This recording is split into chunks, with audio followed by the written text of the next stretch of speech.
Hey everybody, it's Irene with BrainStormAcres. And yesterday we did a part of a grocery haul. So today one of my jobs is to get the rest of that stuff put away.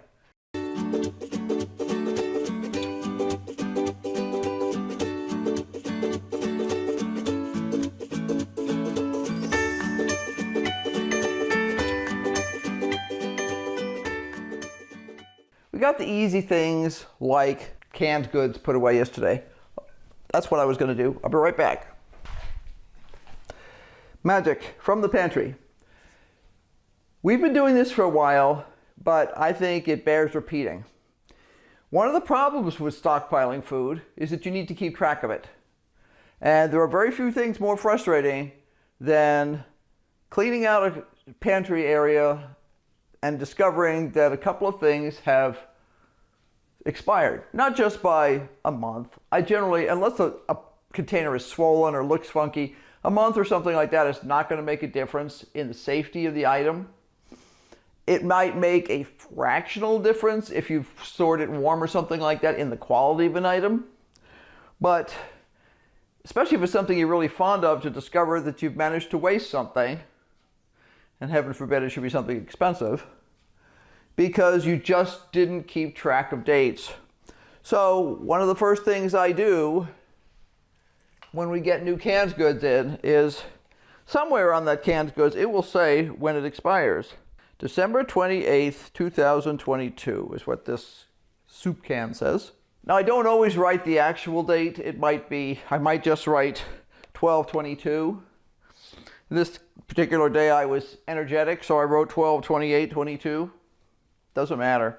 The whole point is that's super easy to read. A lot of these things will have the tiniest things on them. Or it's written on the plastic part, like here. That's really hard to read. You have to get it just right. And it's very annoying. But to be honest, I've gotten to the point where I don't do I'm in a hurry and I'm stashing things anymore.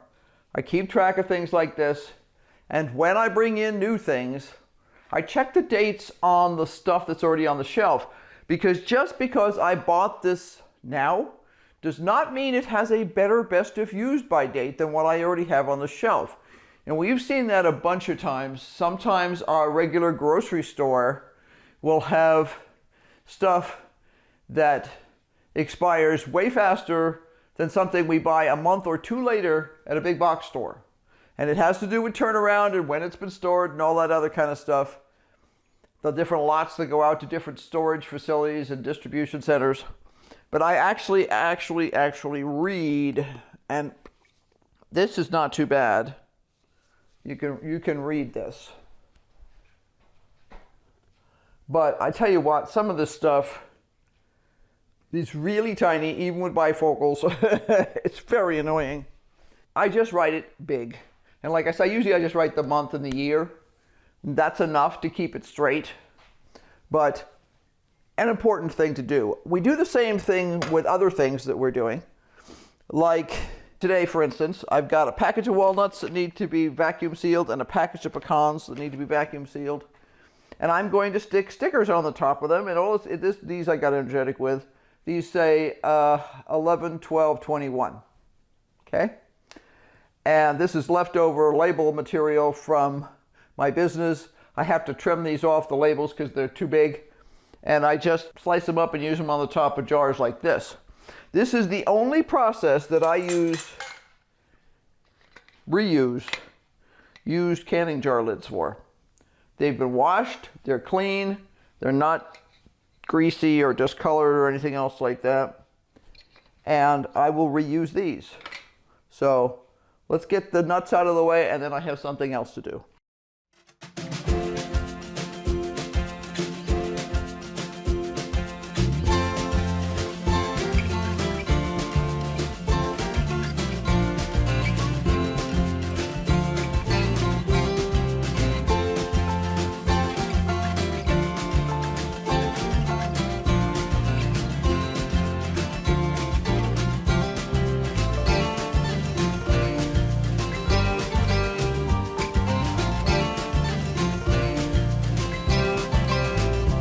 don't like to pour in the very bottom of the container, which is always dust, because those are the pieces, because they have a lot of surface area and not a lot of meat to them, that are going to spoil first. So I'm going to get rid of that last little bit. There's probably a tablespoon of dust in there. That's okay. I am not going to vacuum seal a parcel jar. This is just nut dust. There we go. Nut dust is very tenacious. Like it's just like fuzz. It's some sort of strange little stuff that sticks. So in this case, this is an already open jar. I'm simply going to put it in with this, and it'll go into the pantry. All these guys that have been sucked down will now get their cool little labels. And I can see what these are. It's not a secret of any sort. So I'm not worried about having to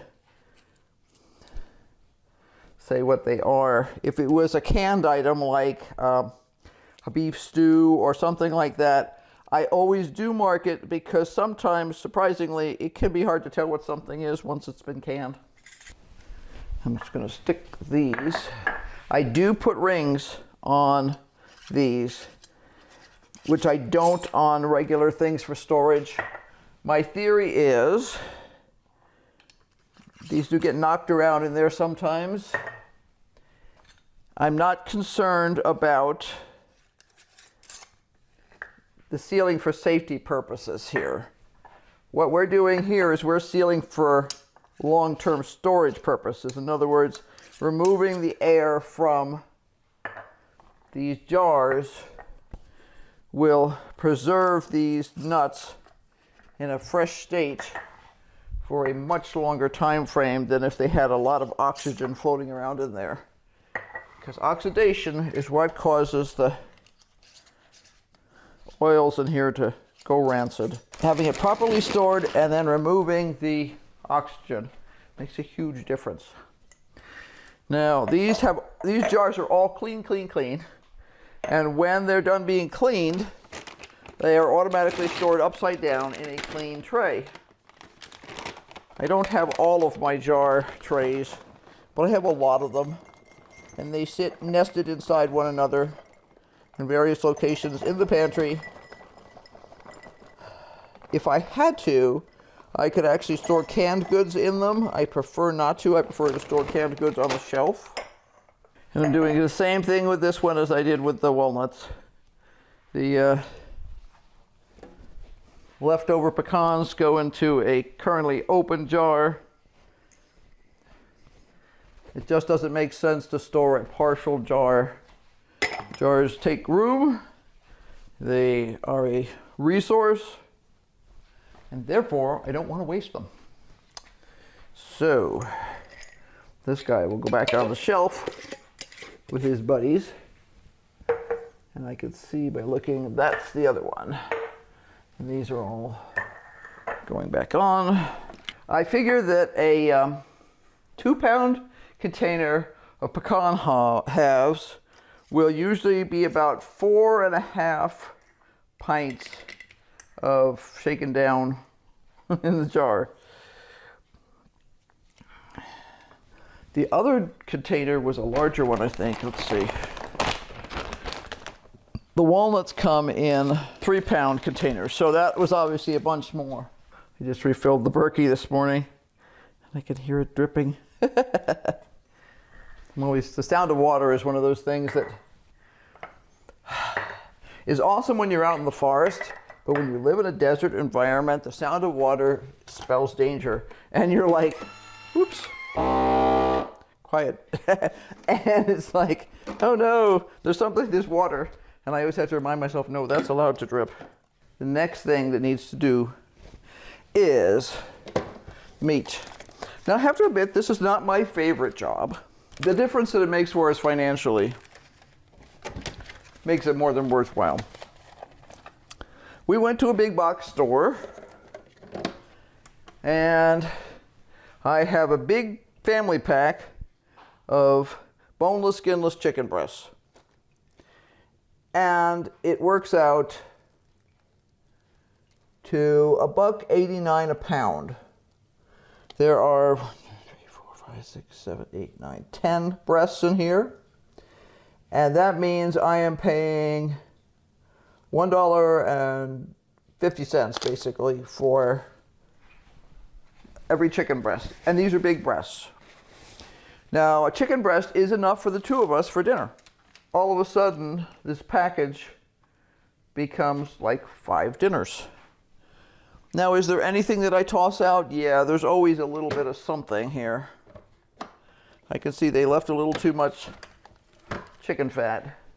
In some parts of the country, you won't see this kind of chicken fat left on it because they sell it separately. It's schmaltz, which just means chicken fat, and it's used for cooking. But around here, I don't know whether people eat it or throw it away, but I sometimes will trim it off. I don't like big globs of fat on my chicken that I have to deal with when it's time to actually cook the chicken up. And I know that if Henry turns these into cutlets and breads them, he'll have to cut that off anyway.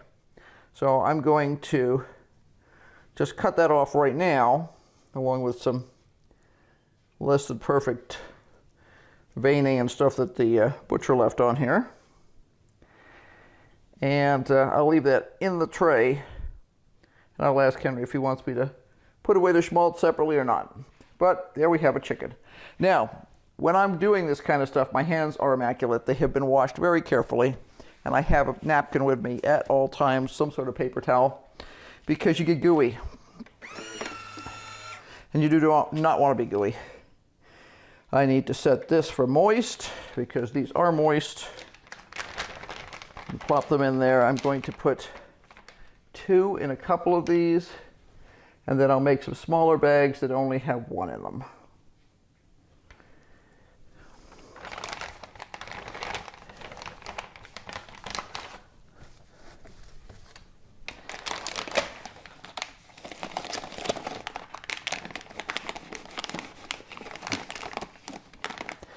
And the first one is always fussy.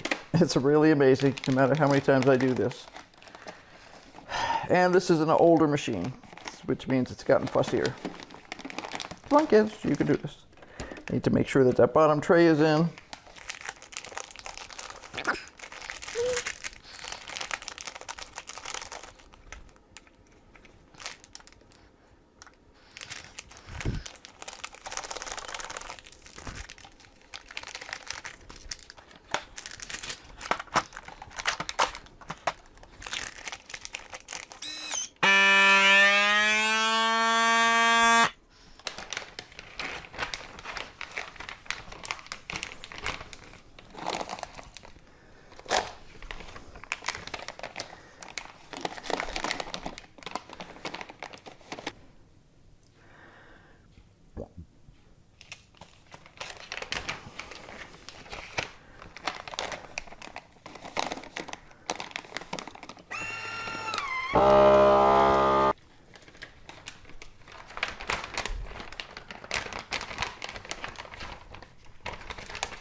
You see me flip this over, it's because depending on what kind of bagging you're using, sometimes you'll find it works better in one direction than the other. Usually this one works.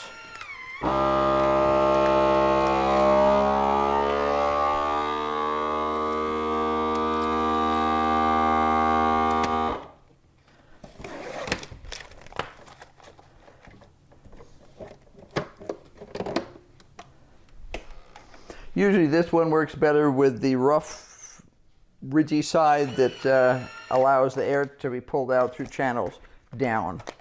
But you'll have to figure that out yourself depending on what kind you're using. Some people have also commented on the fact that I have 2 sealers here. That is because this one is old and I'm trying to make it last as long as I can. So the less sealing I have to do with it, the better. I like the fact that I can waste less bag material with the old sealer, because you can actually decide exactly where you're going to seal the bag. So on the edge of the bag where I'm starting the bag, in other words, when I take a piece off there, I just have to seal that edge here. I'm only sealing 1/2 to 3/4 of an inch. It doesn't need to be any thicker than that. And this thing wastes a huge amount. A huge amount. It uses at least an inch, sometimes more. So I get a lot more bags out of my rolls by pre-sealing here. Also, if I'm doing something where I've got a lot of stuff, like say Henry was butchering a pork loin, I would sit over there and make a bunch of different sized bags. And that way I could work ahead. And then as he's getting the stuff butchered, I could just plop the stuff in there and seal it like crazy in here. These are both food savers. This just is an older model. This is the V2490, and I couldn't even tell you how old it is. It's probably 10 years old now, I don't know. But this one has become more fussy in the last couple of years, and basically we're trying to make it last a while longer. At some point, I know it's going to stick its little feet in the air and we'll have to replace it, but we've had to replace a bunch of stuff recently, and I'd rather not add this to the collection of stuff that needs to be replaced right now. And I will have to wipe everything down when I'm done, obviously, because everything's covered with chicken juice, which is never a good idea. I can feel another bone there. Interesting. Or is that a piece of cartilage? That's a piece of cartilage. Okay. Still don't want it in there. It says, I am the last bag, therefore I will be contrary.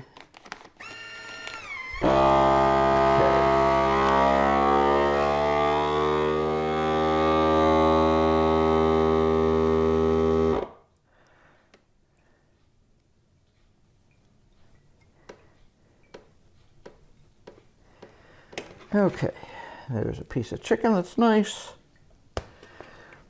There's another little piece of chicken. I'm going to take this piece of chicken and I'm going to use a Ziploc bag, and this is all going to into the fridge rather.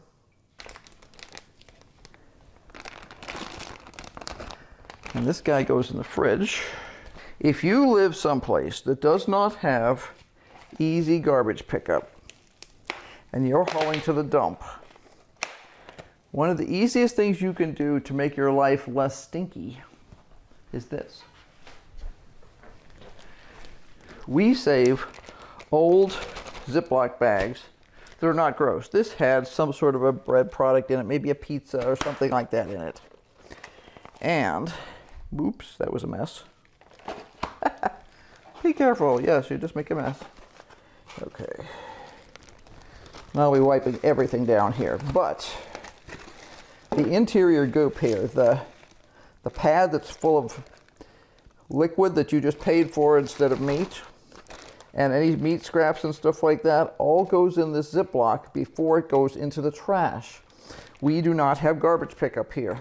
If we were willing to pay for garbage pickup, we could have a single garbage can that's about 2 feet square that gets picked up once or twice a month.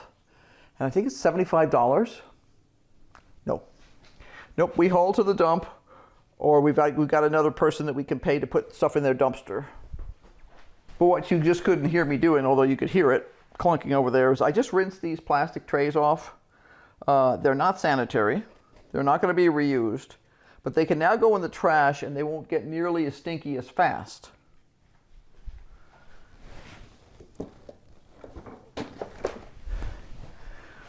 The countertop here is gross right now. It's covered with juice, which is fine, because what's more important is finishing the processing of the chicken. The countertop will wait, as will the drips that I made on the floor.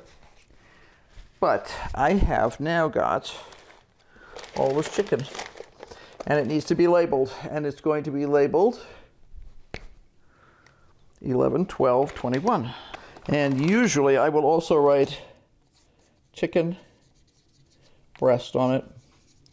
Now that may seem funny, But sometimes when something's been frozen, it's not as easy to tell.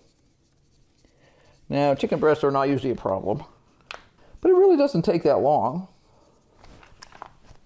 And that way, if Henry or I goes in there, or I could send a complete stranger in there and they'd still be able to figure out what everything is just by reading the labels. When I go to put this in to the freezer, I am not going to put it in a big stack because it's going to take longer to freeze if I do that. I am going to spread this out over as much of the open space in that freezer as I possibly can so that it'll freeze really fast. Sometimes, if I have the room, I will pre-freeze things or partially pre-freeze things in my small freezer that's associated with the refrigerator over there. I can't do that right now because it's full of tomatoes. But what I will do is when I put this in the freezer, like say there's a piece of bare shelf, I'll put it like this. That way I'm not double stacking any of the meat, and that meat will freeze a lot faster that way than if I were to stack it all together. One of the ways that people manage to spoil meat sometimes is because they stack it all together. They put too much meat in their freezer at the same time. Your freezer only has so much capacity for chilling. And when it reaches that capacity, that's as far as it goes. So getting this stuff frozen fast is the best thing I could possibly do. The most expensive package here is this one because it's got 2 chicken breasts in it. And we figured they were $1.50 a breast, so that's a $3 pack of chicken. That's a lot of chicken, guys. It really is. Out of curiosity, let's see what it weighs.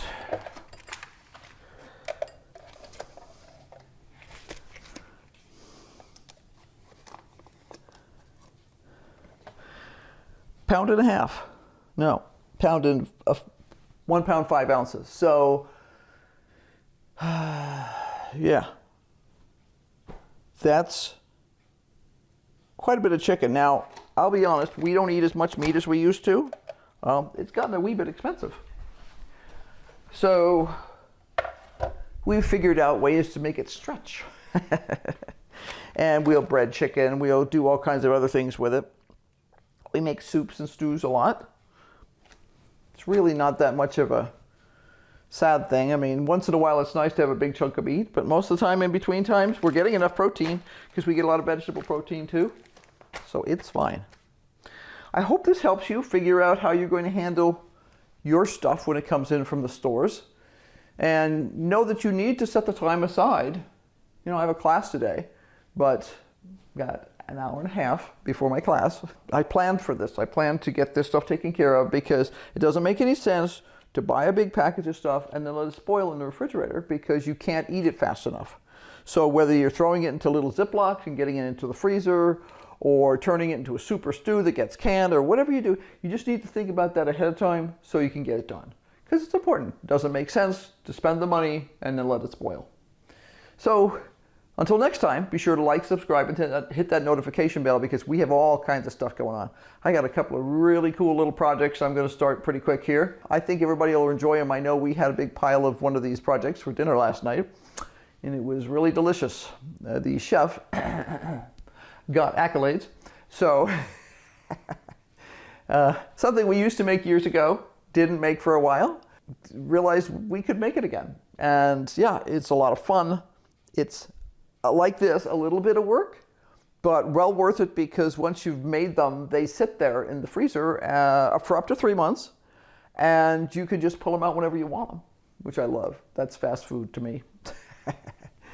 So until next time, bye.